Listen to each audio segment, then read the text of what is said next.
Welcome back to another 5-minute flower video. My name is Carla Jodwin, and today we're drawing an Echinacea bloom, also known as a coneflower.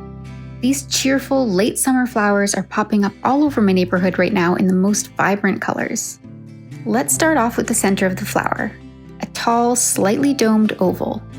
Think of it like a spiky little beehive. If you'd like to sketch an outline out first with pencil, go right ahead, but remember, we're not aiming for perfection here, just a few minutes of enjoyment.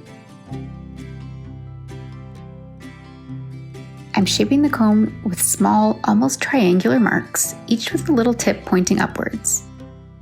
Echinacea cones have that bristly texture, so keep your strokes short and rhythmic. Keep layering until your hive feels full.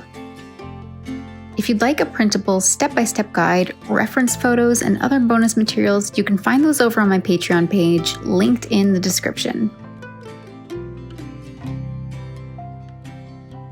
Next, add the petals around the cone. Begin with a few long, narrow ones spaced out around the front. Let them droop down a little like they're reaching down toward the ground.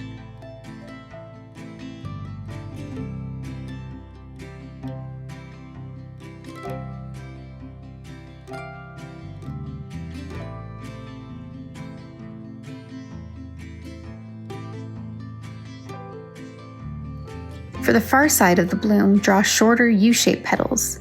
Because the flower is slightly turned, we can't see them in full.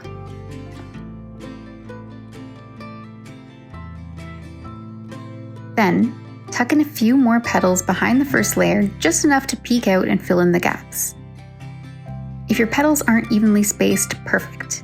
Neither are mine, and neither are they in nature. From the base of the cone, draw a tall, slightly curved stem made up of 2 parallel lines. Nothing too stiff, flowers in nature will always lean a little. Now for the leaves. Echinacea leaves are long, narrow, and just a little bit serrated along the edges. Add 1 or 2 of these leaves along the stem, keeping them loose, and then draw a strong vein running from the base to the tip with 2 parallel lines again very close together.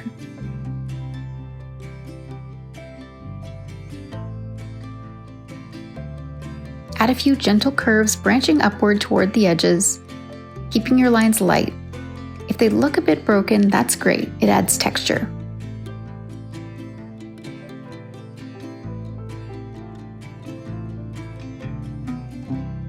Now let's bring the coneflower to life.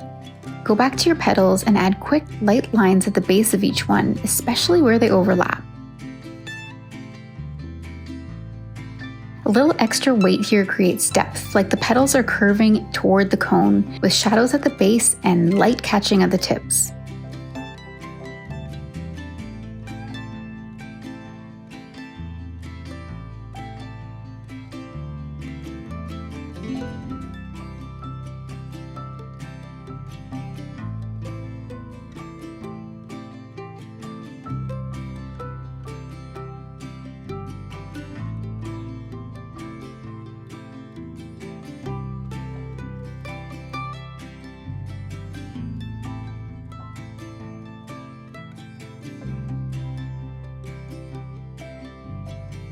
For the leaves, add a few more gentle veins, but don't overdo it. Leaving a little white space here and there gives the look of light and shadow. What I'm doing here is starting at the top of each of those initial detail lines that we drew and drawing a light line extending upwards toward the next detail line.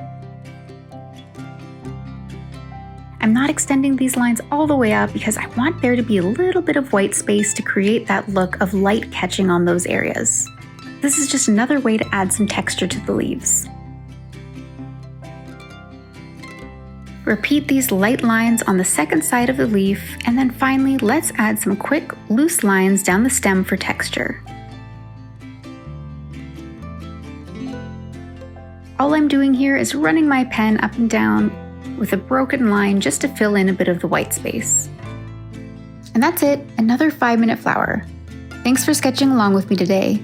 If you'd like to dive deeper into floral drawing, you'll find printable guides, step-by-step PDFs, inspiration photos, and more waiting for you on my Patreon page. You can find the link in the description. And until next time, bye-bye.